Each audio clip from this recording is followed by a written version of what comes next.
Chaque jour que je respire mérite un sourire. Chaque jour mérite un sourire. Chaque jour que je respire mérite un rire. Chaque jour mérite un rire. Mérite un rire. Eh bien, bonjour. Ah là là, aujourd'hui, je reçois une personne de cœur. De cœur parce qu'en fait, Christa, qui va se présenter d'ailleurs par la suite, Christa Roduit est ma binôme dans le monde entrepreneurial déjà depuis 2 ans, je crois, enfin, à mes souvenirs, parce que j'ai l'impression que c'était comme si c'était hier. Hein, Christa, c'est ça? Ah, c'est ça, c'est ça. Voilà, donc Christa, qui est ma binôme, c'est-à-dire que, est-ce que c'est un binôme dans le monde de l'entrepreneuriat?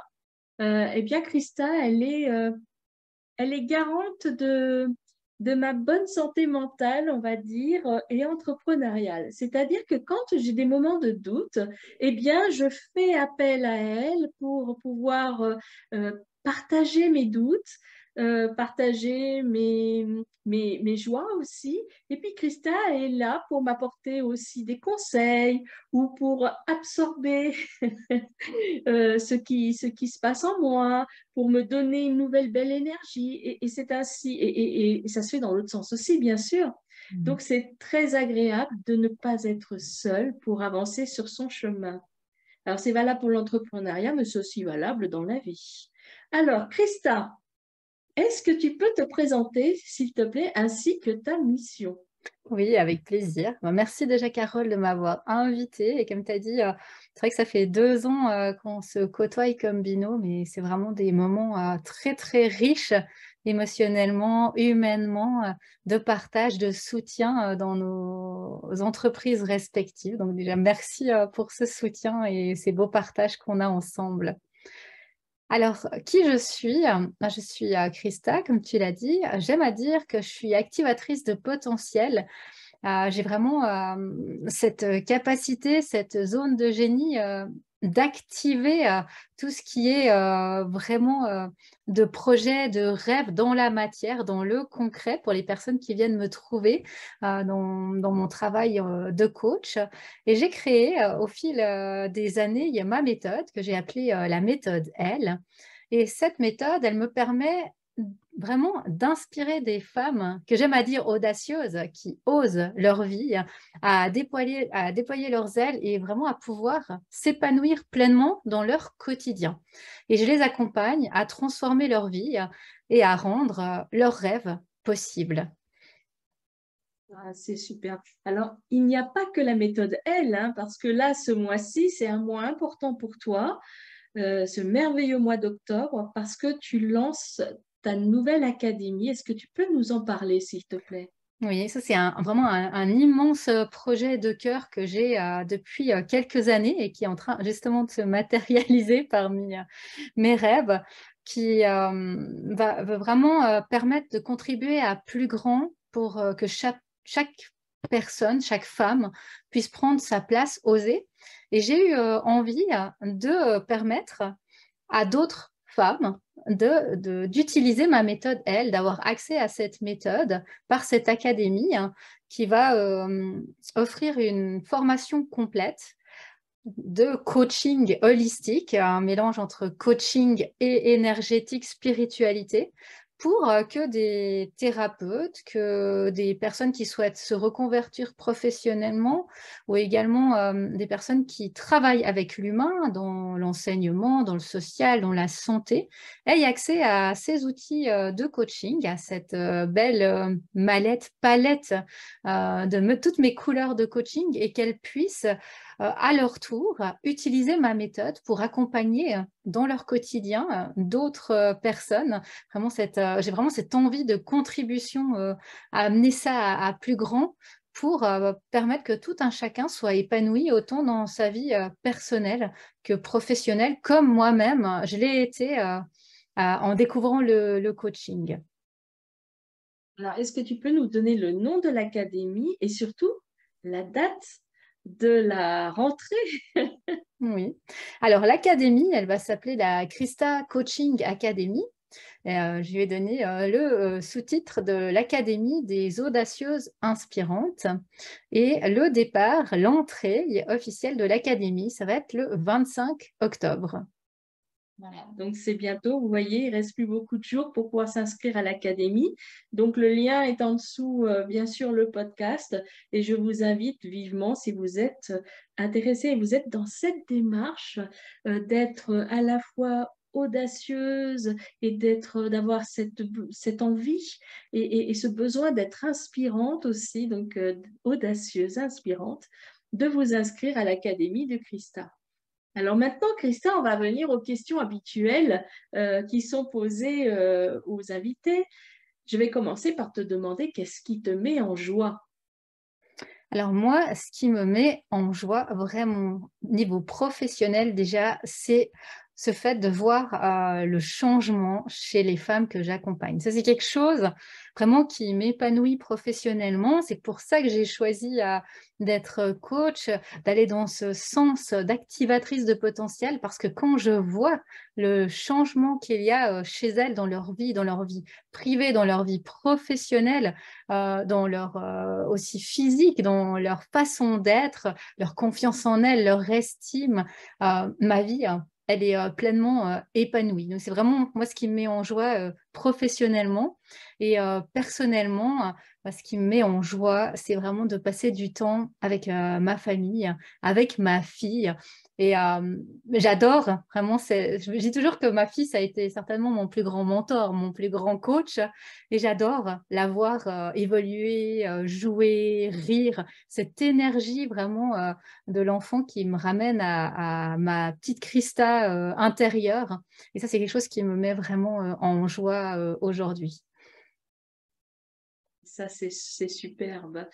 J'ai oublié de préciser quelque chose quand même pour nos auditeurs et nos auditrices, c'est que Christa est en Suisse. Oui. Voilà. C'est merveilleux. Et alors, qu'est-ce que c'est une belle vie pour toi? Alors, une belle vie pour moi, c'est vraiment une vie où on a pu être nous-mêmes, où on a pu aller vers nos rêves, vers nos aspirations les plus profondes, et on a osé vraiment s'écouter et suivre nos envies. C'est vraiment pour moi cette image de la vie que j'ai envie de matérialiser aujourd'hui, d'aller vers mes aspirations, d'oser essayer ce que j'ai envie de faire, même si ça ne fonctionne pas, mais de ne pas avoir de regrets à la fin de ma vie. C'est vraiment un grand moteur pour moi. Encore plus depuis que j'ai été malade, où j'ai vraiment pris conscience physiquement de nos limites et de se dire qu'un jour, on ne sera plus là et qu'est-ce que j'ai envie de laisser comme trace ici, aujourd'hui. Et ça, c'était important pour moi. Et puis toujours cette réflexion de ce livre des personnes en fin de vie où leur plus grand regret, c'est de ne pas avoir vécu la vie qu'ils souhaitaient. C'est quelque chose qui me revient régulièrement, de me dire, mais moi, si je dois partir demain, aujourd'hui, qu'est-ce que j'ai envie d'avoir laissé comme trace dans ma vie et qu'est-ce que j'ai envie d'oser de faire pour ne pas partir avec des regrets, parce que la vie, elle peut s'arrêter demain. Et ça, c'était vraiment...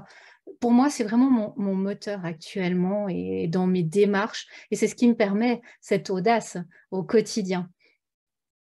Ah, c'est intéressant. Alors, dans ce que tu as dit, du coup, il y a des liens avec ma question suivante, qui est de face à la tristesse et à l'échec, parce que tu en as parlé là de choses parfois que tu fais qui ne vont pas fonctionner, mais au moins tu as osé. Oui. Ça, c'est important, hein. Donc, face à la tristesse et à l'échec, comment tu agis, comment tu t'adaptes? Alors, je dirais que jusqu'à ce que je fasse du coaching, c'était très, très difficile pour moi, l'échec et la tristesse. C'était pour moi, dans mes croyances, dans mon éducation, des émotions négatives. Il ne fallait pas montrer la tristesse, pas pleurer devant des gens, même pas pleurer tout court. Et même chose pour l'échec. Il n'y avait aucune raison d'échouer. Si on a essayé, on arrive. Et puis, ce qui faisait aussi, finalement, de toujours rester un peu dans sa zone de confort, ne pas prendre de risques. Alors, tout ça bien inconsciemment, hein, mais vraiment de faire des choses que je savais qui allaient aboutir. Et à un moment, quand j'ai découvert le coaching, il y a une personne sur mon chemin, un coach formateur qui, lors d'un coaching exercice, m'a amené au fait que l'échec, c'était la meilleure chose qui pouvait m'arriver. Parce que, alors, j'avais jamais connu d'échec, je crois, jusqu'à mes passés 25 ans, quand j'avais eu un problème, un examen à l'université. Donc, c'est-à-dire toutes mes études, tout avait toujours été comme je le souhaitais. Et puis, quand ce coach m'a dit ça, j'avais déjà passé 35 ans. Franchement, dans ma tête, je me suis dit, je ne sais pas ce que je fais ici à cette formation. Je crois que je vais quitter la formation. Vraiment, pour venir me dire des choses pareilles, autant ne pas être coach. Donc, c'est vraiment ce qui est venu dans ma tête. Je suis partie avec ça, sans rien répondre. Il a sûrement dû voir dans mon non-verbal que je ne devais pas tout à fait être d'accord avec ça. Et puis, ça mûrit au fil du temps, des années, des expériences. Et j'ai vraiment découvert que la vulnérabilité, c'était la plus grande des forces, que de s'accepter dans ses faiblesses, dans sa tristesse, dans ses échecs, c'est ce qui nous permettait justement d'aller vers cette audace, d'oser notre vie. Et c'est aussi là que j'ai eu cette prise de conscience que finalement, il avait tout à fait raison. Jusqu'alors, je n'osais rien en fait. Je ne sortais jamais de ma zone de confort. Je faisais que ce qui allait aboutir pour moi. Et forcément que tout ce que je faisais aboutissait, était positif parce que je tentais rien d'inconnu, rien qui puisse me mettre en danger, qui puisse échouer. Et vraiment, grâce à cette expérience, à ce coaching, j'ai appris à montrer ma vulnérabilité, à être vulnérable et à me dire, j'essaye, quoi qu'il en soit, finalement, le résultat, il est pas important. C'est clair qu'on a envie d'arriver quand on essaye quelque chose, mais de se dire, j'essaye, je fais ce qui me correspond, j'ose, et puis si ça ne fonctionne pas, ce n'est pas grave, je réessaye une fois. Il y a tellement d'exemples de personnalités qui ont essayé des milliers de fois avant d'y arriver. Et si j'y arrive, c'est génial. Donc vraiment, petit à petit, l'échec, c'est devenu, j'ai envie de dire, même plus un mot de mon vocabulaire, puisqu'il n'y a pas d'échec, comme dit Mandela. Hein. Chaque chose qu'on fait, c'est une expérience de vie. Et c'est comme ça qu'on avance, parce que finalement, derrière chaque échec, entre guillemets, il y a un apprentissage, il y a une leçon, il y a une avancée. On en ressort que grandi, que plus fort, comme derrière chaque épreuve qu'on vit. Hein.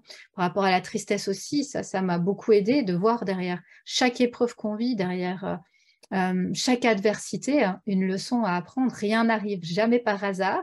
C'est clair que de nouveau, sur le moment, on ne va pas dire « Ah, qu'est-ce qui se passe? C'est trop bien, j'ai vécu une adversité ou un échec. » Mais après, quand on la regarde avec un autre regard, avec de la distance, de la hauteur, on se rend compte que cet échec, que cette adversité, elle nous a fait grandir et qu'on en ressort que plus fort et que plus avancé dans ce cheminement de notre vie vers nos aspirations les plus grandes. Ouais. C'est magnifique ce que tu dis, en effet. C'est vraiment de garder ça en tête, qu'un échec ou une tristesse, oui, c'est dur sur le moment, mais qu'il y a toujours une issue, qu'il y a toujours un rebond possible. Et ça, on s'en rend compte, comme tu l'as si bien dit, une fois que c'est passé et quand on regarde de nouveau avec un autre regard ces événements. Donc, c'est là où, tout à l'heure, je parlais de binôme. C'est dans ces moments-là où c'est important d'aller chercher l'aide aussi auprès de l'autre, auprès des autres, voilà, auprès de gens que vous connaissez, en qui vous avez confiance, qui peuvent vous aider à passer cette étape pour pouvoir rebondir. Et ne pas rester de stagner, de patauger finalement, voilà, dans votre tristesse ou dans votre échec.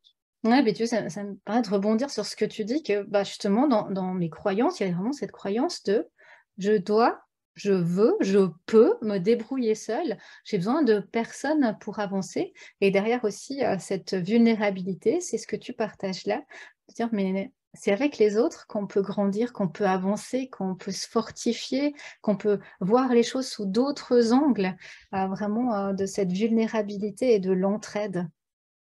Mm. Ah bah, c'est magnifique, merci. Alors, bah, maintenant, c'est le moment du cadeau. Qu'est-ce que tu souhaites nous offrir, hein, Christa? Alors moi, j'ai réfléchi un peu à ce que je voulais vous offrir et j'ai eu envie de vous partager un texte de Charlie Chaplin que j'adore. Oui, Et alors pourquoi je l'ai choisi? Parce que déjà pour moi, Charlie Chaplin, je trouve qu'il va moi exactement avec aussi. ton, oui, avec ton énergie. D'un côté, il y a de l'humour, mais de l'autre côté, ce qu'on partage, c'est quelque chose de très sérieux. Et ça a été quelqu'un qui, par l'humour, a pu amener des films, des sujets très sérieux, notamment sur tout ce qui était du nazisme, du fascisme, qui a été très engagé, mais avec cette touche de rire. Et je trouvais que ça allait très bien avec ton podcast. Et puis, comme tu as dit, eh ben, ce personnage, Charlie Chaplin, il a vécu de nombreuses années en Suisse, en dessus de Vevey, où il y a son musée aujourd'hui. Et c'est pour ça que j'avais envie d'amener ce personnage et ce texte que j'ai découvert, moi, il y a plusieurs années. Et la première fois que je l'ai lu, je l'ai trouvé sublime. Alors, on t'écoute, Christa. Le jour où je me suis aimée pour de vrai. Le jour où je me suis aimée pour de vrai, j'ai compris qu'en toutes circonstances, j'étais à la bonne place, au bon moment, et alors j'ai pu me relaxer. Aujourd'hui, je sais que ça s'appelle estime de soi. Le jour où je me suis aimée pour de vrai, j'ai pu percevoir que mon anxiété et ma souffrance émotionnelle n'étaient rien d'autre qu'un signal lorsque je vais à l'encontre de mes convictions. Aujourd'hui, je sais que ça s'appelle authenticité. Le jour où je me suis aimée pour de vrai, j'ai cessé de vouloir une vie différente et j'ai commencé à voir que tout ce qui m'arrive contribue à ma croissance personnelle. Aujourd'hui, je sais que ça s'appelle maturité. Le jour où je me suis aimée pour de vrai, j'ai commencé à percevoir l'abus dans le fait de forcer une situation ou une personne dans le seul but d'obtenir ce que je veux, sachant très bien que ni la personne ni moi-même ne sommes prêts et que ce n'est pas le moment. Aujourd'hui, je sais que ça s'appelle respect. Le jour où je me suis aimée pour de vrai, j'ai commencé à me libérer de tout ce qui ne m'était pas salutaire, personne, situation, tout ce qui baissait mon énergie. Au début, ma raison appelait ça de l'égoïsme. Aujourd'hui, je sais que ça s'appelle amour-propre. Le jour où je me suis aimée pour de vrai, j'ai cessé d'avoir peur du temps libre et j'ai arrêté de faire de grands plans. J'ai abandonné les méga projets du futur. Aujourd'hui, je fais ce qui est correct, ce que j'aime, quand ça me plaît et à mon rythme. Aujourd'hui, je sais que ça s'appelle simplicité. Le jour où je me suis aimée pour de vrai, j'ai cessé de chercher à toujours avoir raison et je me suis rendu compte que toutes les fois où je me suis trompée, aujourd'hui, j'ai découvert l'humilité. Le jour où je me suis aimée pour de vrai, j'ai cessé de revivre le passé et de me préoccuper de l'avenir. Aujourd'hui, je vis au présent, là où toute la vie se passe. Aujourd'hui, je vis une seule journée à la fois et ça s'appelle plénitude. Le jour où je me suis aimée pour de vrai, j'ai compris que ma tête pouvait me tromper et me décevoir. Mais si je la mets au service de mon cœur, elle devient un allié très précieux. Voilà ce texte que je voulais vous partager et que je trouve sublime, qui reprend aussi beaucoup de choses dont on a parlé ensemble aujourd'hui. Bah, écoute, c'est merveilleux. Moi, ça me laisse sans voix, hein. En fait, j'ai eu des frissons dans le dos pendant tout le temps de la lecture. C'est venu faire comme tu sais, de l'acupuncture. C'est venu me piquer à des endroits bien précis. C'est un très beau texte. Je ne l'avais pas entendu depuis longtemps et en effet, il est magnifique. Merci infiniment, Christa. Dernière question, avant qu'on se quitte comme ça, sans réfléchir, est-ce que tu peux me dire quel mot tu canalises pour nous? Le mot que je canalise pour nous, c'est contribution. Ensemble, on peut changer le monde, on peut changer les choses, on peut faire bouger les choses. Ça me vient vraiment cette image du colibri, de ce conte du colibri, qu'en faisant chacun sa part, on peut changer les choses. Waouh, magnifique. Bah, écoute, merci infiniment, Christa. Avant qu'on chante notre petite chanson, là, je rappelle l'actualité de Christa, qui est donc bien sûr la méthode L, mais surtout l'Académie des audacieuses inspirantes qui est lancée là ce mois-ci. Oui, voilà, merci. donc tous les liens de Christa seront sous le podcast. Je vous invite à aller à sa découverte. Et puis peut-être bienvenue à l'Académie, hein. Parce que j'y serai moi aussi. Oui, Carole fait partie des expertes. Alors, on y va, on chante, hein. Ouais, chaque jour que je respire, mérite un sourire. Oui, chaque jour que je respire, mérite un rire. Mérite un rire.